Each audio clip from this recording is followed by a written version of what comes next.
All right, mistake number one is not running paid ads or poorly managing your paid ads. Okay. Now, a common belief I see among this community, among the home service community, is paid ads doesn't work for my business, right? You hear this a lot with home service business owners. They think paid ads marketing doesn't work for their business, and that belief is completely false. Okay, it's completely flawed. Okay, and I'm gonna show you why. Why is it wrong? Well, I want to show you this clip of Alex Ramosi.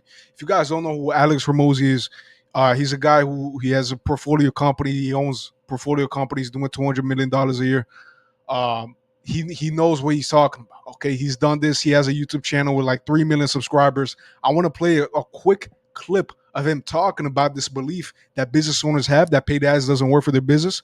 I'm gonna play this really quick, and then we're gonna analyze what he actually said. Okay. System. And so if I lose 100 grand trying to figure out how to run ads profitably on TikTok and it takes me 6 months, if I reframe the question as, hey, will you invest $100,000 and wait 6 months for a $10 million return? Would I do it? Fuck yeah, I would do it. But people don't think that way. They get butthurt because they're like, oh, my ads didn't work. I don't think TikTok works for us. I don't think marketing works. I don't think paid ads work for us. Come on, get out of here. So fundamentally, it's saying, I don't think that if I get on the phone with accountants and we sell accounting stuff, that we'll make money. It's preposterous. It's ridiculous. But people are pussies, and that's why they don't make money. Okay, so that is why you're not making money. Is you think these platforms, these things are all flawed when it's in reality it's you. Okay, it's you who is flawed, you who is not testing enough, you who is not putting in the work to actually make it succeed. Okay, so basically what he's saying here, if you have an epoxy flooring business, don't you think if you get on the phone with leads, 10 leads a day, you're not going to make money? Obviously you're going to make some money. Okay, so it's completely ridiculous that you think that if you don't get on the phone with leads who come in through your marketing, to come in through your paid ads, that you're not going to make money. It's ridiculous. Okay, so now that we got that out of the way, you should be running paid ads, right? I mean, the other thing I see with business owners is they give up too soon, right? They try marketing, they hire a company, or they try to do it themselves. They just give up because they don't think it works for their business. Now the issue is it does work. It really does work. You just haven't put in the work. Okay. Look, if you take a look at one of our clients' ad accounts right here, you can see how much we've spent on each and every single ad alone right here. Look at this. 1, 2, 3, 4, 5. Each individual ad has $50 or more spent, and the ones that actually worked has more than thousands of dollars spent on that individual ad. Okay, and if you can see right here, look at the amount of leads that are coming from each individual ad. Right, so this one has 4 leads. Right, 4 leads, cost per lead of $19. 10 leads, $25. 3 leads, $86. So this one performed terribly, right? So we shut that one off. But if you take a look at the top performing one and the one that we spent the most money on, which is $3,000 on one single ad, that one brought in 213 leads with a cost per lead of $14. Okay, so if you take a look at this, we have cost per lead of $45, $86, $26, $57. And look how much ads we've tested. Okay, so it's all about testing. You might get a lead, you might get an ad that is super expensive, right? Super expensive, and you might just give up, right? Because you don't think it works for you. But if you keep on pushing, if you keep on making 3 different ads every single day until you find that top performing ad, regardless of your emotions about losing your money, because you're not losing your money, you're simply gathering insights and data about your business so that you can make an even better ad next time. If you have that mentality while doing this, you're going to find that winning ad. And once you find that winning ad, look how many leads you're going to get. 213 leads, and also appointment schedule, 64 appointments scheduled from this one ad alone. Okay, one ad, you got 64 appointments. Imagine you get 64 appointments. Okay, average ticket price for epoxy flooring is like 2,000, 3,000, 4,000. If you get 64 appointments and you sell, let's say half closing percentage, guys, that's 30 times 3,000, $90,000. Okay, so if you keep on testing, if you don't give up, and you have this mentality of, okay, I'm gathering data, I'm gathering insights from my business instead of just, oh, paid ads doesn't work for me, you're gonna succeed. Okay, so that's the main issue I see with a lot of business owners. So paid ads definitely do work, and you just need to put in the work. Now, another thing I see is poorly managing the paid ads, right? So, say you find a paid ad that works, you find a ad that actually works, and you're bringing in leads. You got to know how to manage the campaign successfully in order to scale up and get more leads and appointments through that campaign and lead and ad, right? So, first issue is not tracking your KPIs. What is KPIs? Is your key performance indicators. Okay. What is your cost per lead? Are you tracking that? What is your cost per scheduled appointment? Are you tracking that? What is your cost per acquisition? Cost per acquisition is by far the most important because if you know your cost per acquisition, cost to acquire a new customer, let's say it's $300 off this ad campaign right here. You're paying $300 to Facebook to get a new customer. Guys, just put more money into the system properly, right? You got to know how to scale properly. Simply put more money into the system. You're giving $300 to Facebook. You're getting back $3,000 for a customer who wants a epoxy floor done, right? It's that simple. So you're making $3,000 minus $300, $2,700 difference, right? So if you know your cost per acquisition, cost per lead, cost per schedule, you'll be able to actually have clarity on your numbers and scale properly without emotion. Because if you just scale based off emotion, you're not going to know the direct numbers. You're going to turn off campaigns that are actually working. You're going to keep on campaigns that are absolutely crap, and you're not going to know what's up. But if you're tracking your numbers, tracking your KPIs, and it's super easy to do this, just simply go to the Facebook Ads Manager and you're going to see all the numbers, right? You're going to see the amount of leads you're getting. You're going to see your CTR. You're going to see your CPM. You're going to see your impressions. You're going to reach. You're going to see your amount spent. So if you have all this data and you're actually tracking it properly, you're going to be able to scale properly without emotion, right? And it's super important. Another thing is not tracking which ads your leads are coming from, right? So say you get a lead that costs $90, right? Oh, $90 lead. Oh, no. But then it closes into a $50,000 project. That $90 lead closed into a $50,000 project. It was a big commercial job. That's a successful campaign. That's a successful ad. But because you're not tracking where the lead came from, you would think $90 per lead is too expensive. And you're likely just to turn off the campaign, even though it just gave you a $49,910 return. Think about that for a second. You get a $90 per lead. You go on Facebook Ads Manager. You see you got a lead for $90. That $90 lead turned into a $50,000 project, but you still turn that campaign off because you think $90 per lead is too expensive compared to $15 per lead. So this is the issue with not tracking which ads your leads are coming from. How do you track which leads you're coming from?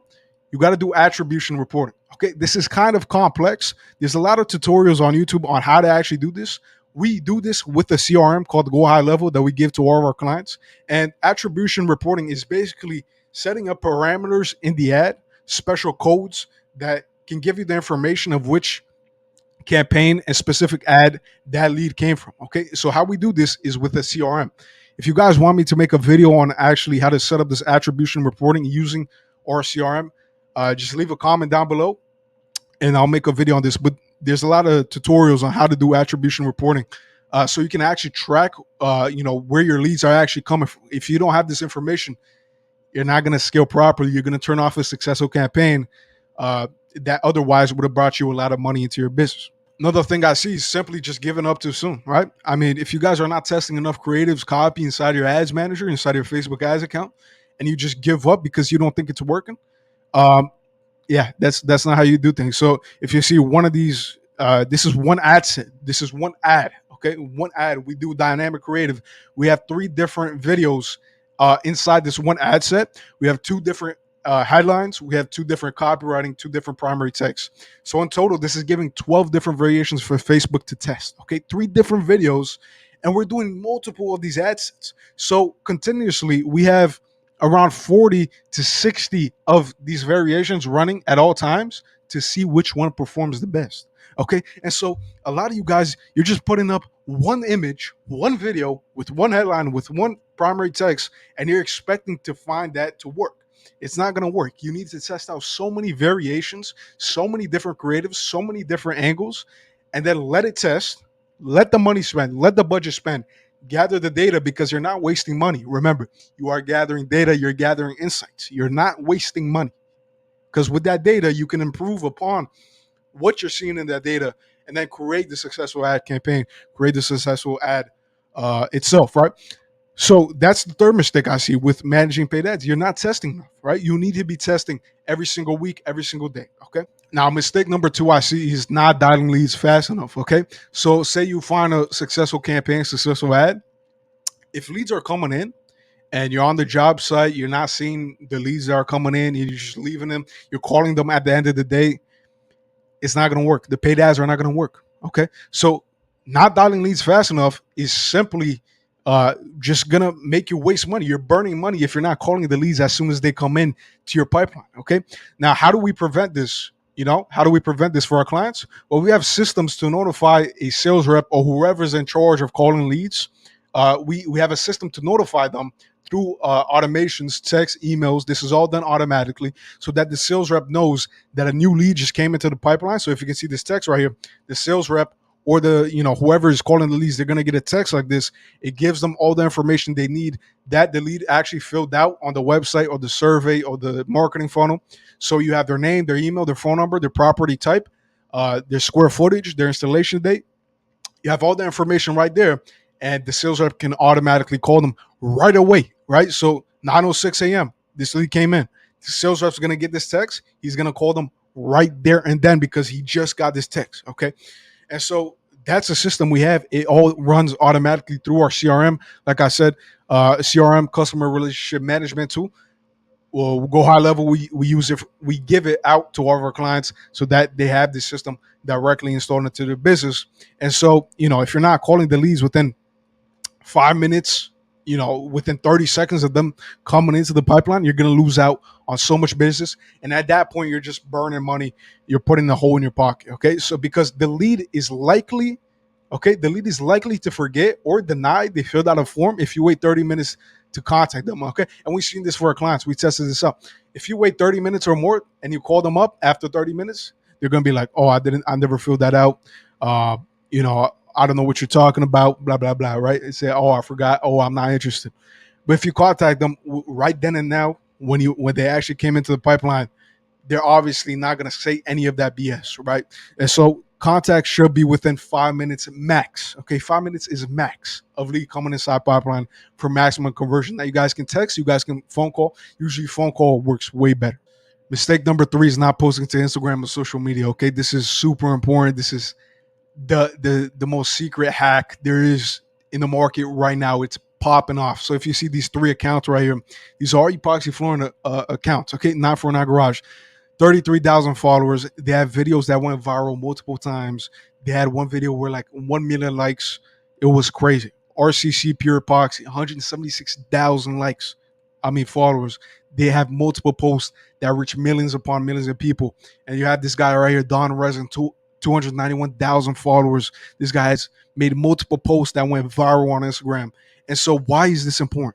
Why am I showing you guys this? And these accounts that have multiple followers with multiple viral posts. Well, they have no money spent on paid ads. They didn't give a single dime to Facebook or Google, but they still generate massive amounts of leads through the organic content on Instagram. So say, one of their posts went viral, got like 2 million likes. They generated thousands of leads organically without paying Facebook or Instagram, right? They just simply just posted a video on Instagram. They put some nice music in the background. They edited it, put some nice cuts on there, and boom, it went viral automatically without them having to do anything. And imagine their DMs. Imagine the amount of people asking for a free quote in their DMs, in their comments, right? And so if you're not posting on Instagram, now is the time. Now is the time to start. Okay. And so there's a lot of types of content you can upload, right? It doesn't have to be complicated. It's very simple. You can do a before and after video. You can do a project walkthrough from A to Z, or you can just do text working in nice houses, buildings, whatever it may be. As long as you're showing your work, as long as you're showing your floor, because people like seeing transformations, people like seeing beautiful things, right? And so as long as you're posting these projects that you think will perform well, and you're doing it consistently, you're gonna see success with this, right? And so, what are the must-haves in content for max reach, right? You got to use trending audios, right? You got to use trending audios. You got to keep up with the times of like, you're scrolling on Instagram Reels, you'll see like these audios that are actually trending, right? You got to use those audios. Pleasing cuts, transitions, and videos. If you guys have got to have cuts like every 3 seconds in the video, or else it's not going to perform as well. People's attention span are dookie nowadays, right? So you got to have these cuts in the video itself to keep the lead engaged and actually like your video, right? And you want to keep it simple and short. Keep it simple, short, guys. Don't complicate it. It's very simple just to shoot it. If you can see right here, this guy just shooting, him installing the floor, pouring the epoxy into the floor, right? It's very simple. The more simpler it is, the more likely it's going to go viral. Don't overcomplicate it, right? And so for our clients, we have a system in place, and you guys should have this system in place too if you want to take this seriously, for automatic content creation and posting, right? This is all going to be done automatically, and it's going to be a system inside your business that you don't have to keep managing, right? It's all done automatically. It's now a part of your business infrastructure. And so for our clients, we give out this job site video content SOP. They distribute this SOP to the text or the designated contact person. And this SOP is basically, it's a guideline of what the person has to do in order to film this content, upload it online for the marketing team, and then the marketing team straight up just post it to Instagram. And this is all done automatically through SOP. The techs know what to do. They do this for every single job, and then the marketing team does this for every single video, and it posts automatically, right? So you can pump out, every single time you complete a job, you get the content, you give it to the marketing team, and then the marketing team uploads it to Instagram. It's all done automatically. It's a system you have inside your epoxy business, right? And so this is super important. If you guys enjoyed this video, please make sure to hit that subscribe button, hit that like button, leave a comment down below. Give me some video suggestions, what you would like to see. If you would like to work with us one-on-one, if you have an epoxy flooring business, you would like to grow that, just click the link down below, booking a call with our team, hop on a call, see how we can help. But otherwise, I'll talk to you guys soon. Peace out.